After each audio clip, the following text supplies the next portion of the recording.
saved by fascist police state using free speech pre-crime law. Barack Obama's birth certificate finally published and proves he was born on Earth. Superman to renounce US citizenship, becoming Super Muslim Man. Hello, landless peasants. Welcome to the FKN Newz. I'm arresting you in the name of the Queen. Here are the headlines tonight. A plot to ruin the royal wedding by shouting uncomfortable truths through a megaphone and expressing non-consensus reality has been thwarted by new laws allowing the fascist British police to arrest people for crimes they have not yet committed. Charlie Beach was arrested at about 5 p.m. on Thursday on suspicion of conspiracy to cause a public nuisance tomorrow. It is understood police believed Veach, who runs a group called the Love Police, Your Honour, was planning to cause disruption in Soho Square. His girlfriend said Charlie was planning to use a megaphone and make ironic comments in the square. Wow, no wonder he was arrested. I mean, imagine the affront to our country if our values of peace, freedom and democracy were to be displayed during a royal wedding. At least one arrest was made during the wedding. An individual in Soho Square started singing "We all live in a fascist regime" to the tune of "We all live in a yellow submarine, Your Honour." You are correct, sir, said the constable. You do live in a fascist regime, and as such, I must ask you to accompany me to the station, where you will be likely beaten, denied your human rights, and released when the Queen says so. As Charlie Beach languished in a prison and the Love Police kept vigil outside, the wedding itself went off without a hitch. Here's our royal correspondent, Winston Pheromone Pussyjuice Sniffer, with our special report. Prince William and Kate Middleton. A young couple in love, getting married, and then breeding the next generation of royals to lord it over us. How marvellous. Who could object to paying 20 million pounds so that two very rich people can parade the power, wealth and status of their elite lives in our faces whilst pretending that we all love it? Of course, some people do love it. For them, these are the people their children will die for in wars no one wants but the criminals who benefit from them.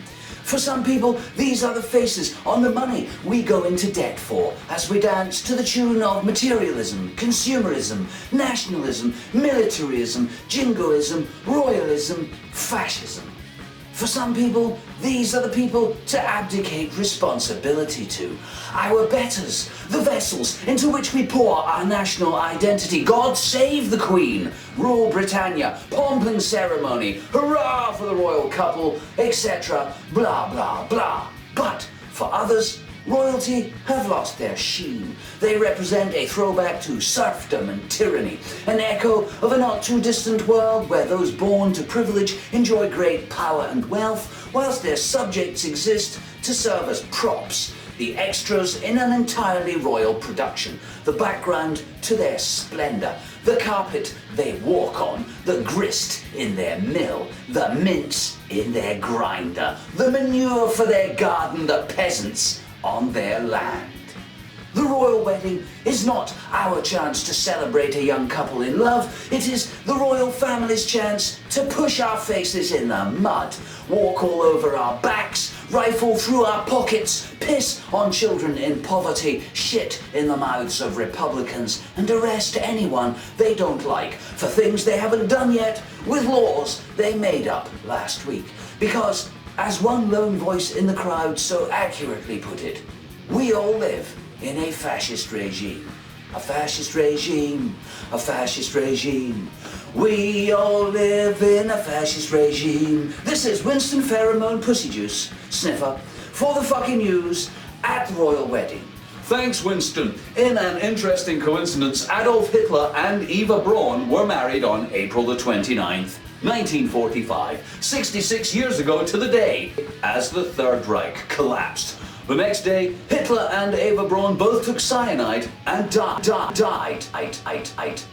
President Barack Obama has released his original birth certificate in response to allegations he was not born on Earth. and therefore not eligible to be human. For years, the birthers, as those who doubt Mr. Obama's eligibility for humanity are known, have been expressing their doubts about his place of birth. The principal allegation was that Barack Obama was not born on Earth at all, that he is in fact a cyborg under the control of alien shapeshifters who wish to take control of the planet, suck our brains out, steal our water, terraform our atmosphere, and legalize marijuana. Well, we can't have that, can we?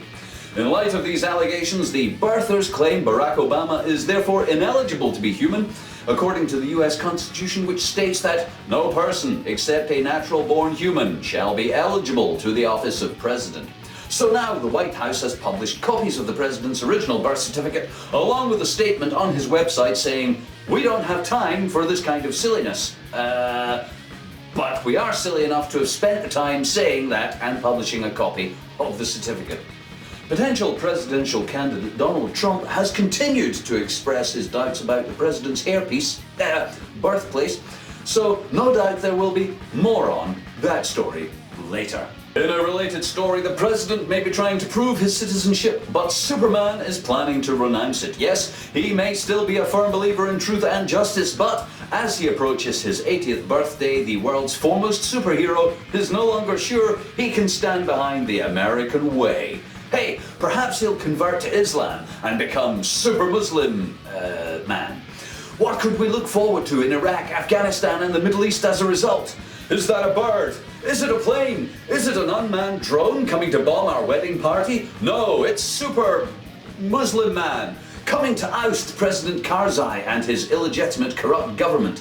Superman deposes the absolute monarchies of Saudi Arabia, Kuwait, Bahrain, Oman, the United Arab Emirates, and Qatar. Superman frees the economic slaves of China. Oh shit! That could mean I'd have to pay more for the iPad 2. Oh, come on, Superman. You used to be cool. You used to nick bank robbers and unpatriotic spies. What happened? Well, maybe Superman doesn't like being associated with a nation that's killing innocent women and children on one hand, whilst claiming to be the beacon of freedom around the world on the other. Maybe that's hard to swallow now. Maybe it's sticking in his throat. Maybe it's making him sick. Maybe he's puking his insides up at the thought of serving the new American way. Preemptive strikes, rendition, torture, arms sales to despots, support for absolute monarchies, disdain for human rights, destruction of the environment. So what now, Superman? What will you stand for now? Truth, justice, and some other way. American drone killers and UK military advisors deployed to the Libyan no-end zone. Human rights groups whinge as 25 die in Pakistan and Bahrain crackdown continues. The Queen celebrates 85th birthday with peasant hanging. Monday money handout. Hello, UN observers. Welcome to the fucking news. I'm Bobby the Innocent. Here are the headlines tonight. Armed US Predator drones are ready to kill people in Libya.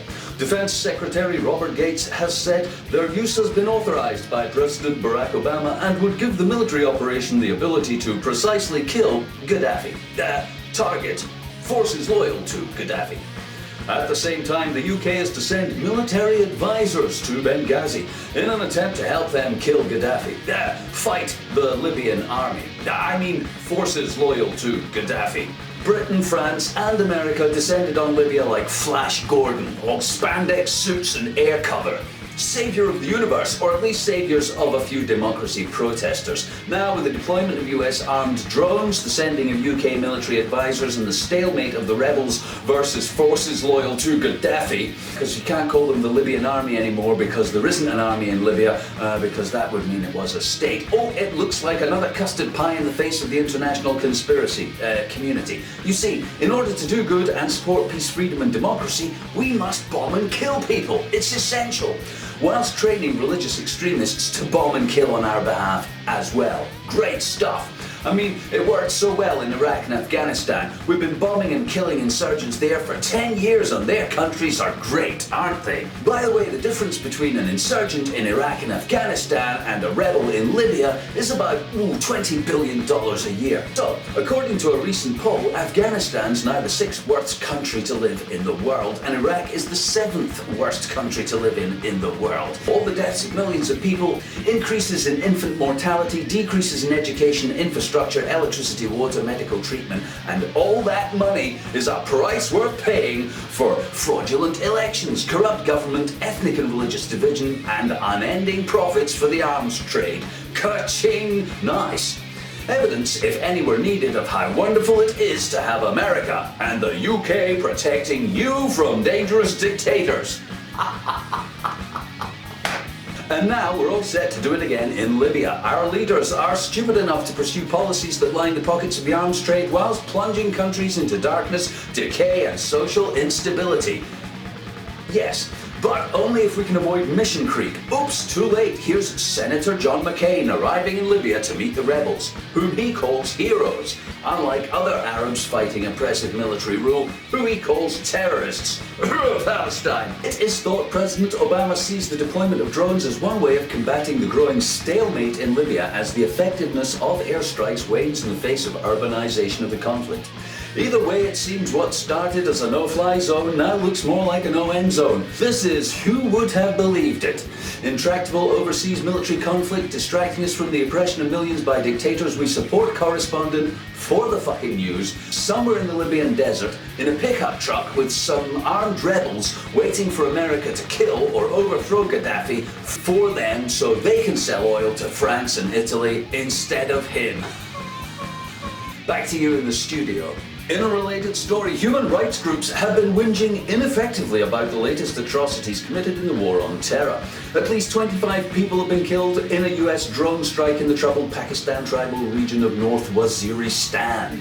Missiles were fired on a large compound, 5 women and 4 children were killed. Pakistani officials didn't say, "Oh, this is a terrible tragedy. We condemn the killing of our people in the strongest possible terms, and we object to America's unilateral use of drone bombing, almost as much as we enjoy spending the $11 billion in military aid since 2002 and $10 billion in domestic aid since 2001, very little of which has reached the people and much of which has been squandered or embezzled." Thank you, American taxpayer. You made some great decisions there. Not that anybody asked you. Never mind that, though. What about the other benefits of being friends with America? I mean, apart from them dropping bombs on innocent women and children in your country, allowing you to have nuclear weapons, propping up your corrupt governments, well, the people of Pakistan will be relieved to know that the $20 billion in aid over the last 10 years has been offset by economic losses caused by fighting the war on terror.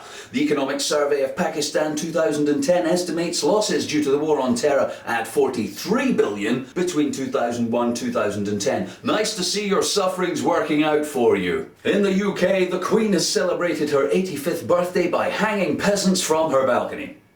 I'm sorry, I mean handing out Maunday money to peasants in a traditional service at Westminster Abbey. The ancient ceremony has its origins in the commandment Christ gave after washing the feet of his disciples on the day before Good Friday. Nice. Historically, it involved gifts of food, clothing, and washing the feet of the poor. Nowadays, of course, the poor are nowhere to be seen, banished to sprawling council estates to live off grimy benefit subsidies or topped-up minimum wages. The poor don't need their feet washed by the Queen. They have indoor plumbing and Sky TV, so that's all right then.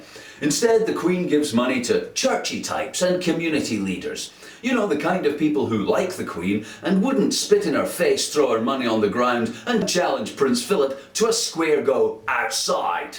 Meanwhile, preparations continue for the wedding of William and Kate.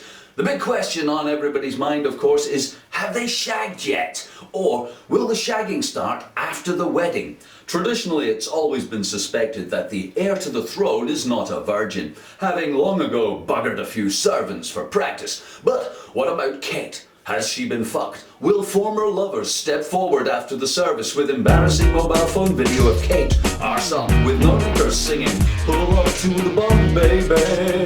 We can only hope so. The very word secrecy is repugnant in a free and open society. And we are, as a people, inherently and historically opposed to secret society, to secret oaths, and to secret proceedings. We decided long ago that the dangers of excessive and unwarranted concealment of pertinent facts far outweigh the dangers which are cited to justify it.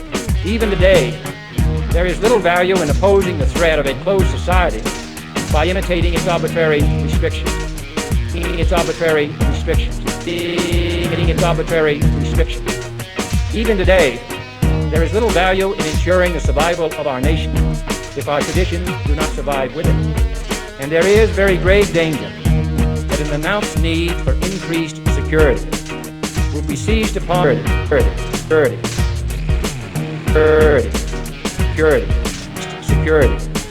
will be seized upon by those anxious to expand its meaning to the very limits of official censorship and concealment.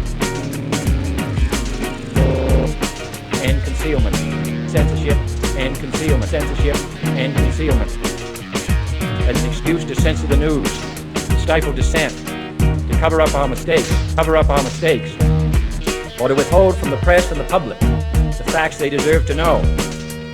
For we are opposed around the world and ruthless conspiracy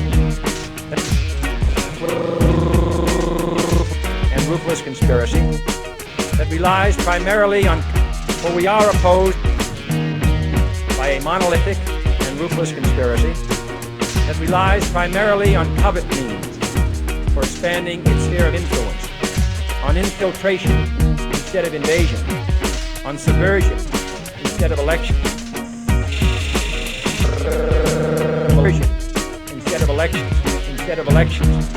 on intimidation instead of free choice. Free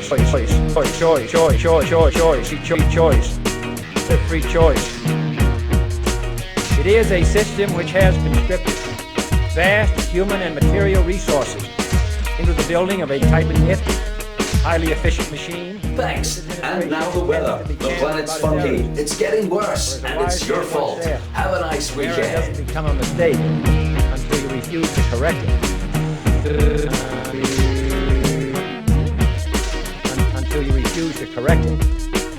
We intend to accept full responsibility for our errors without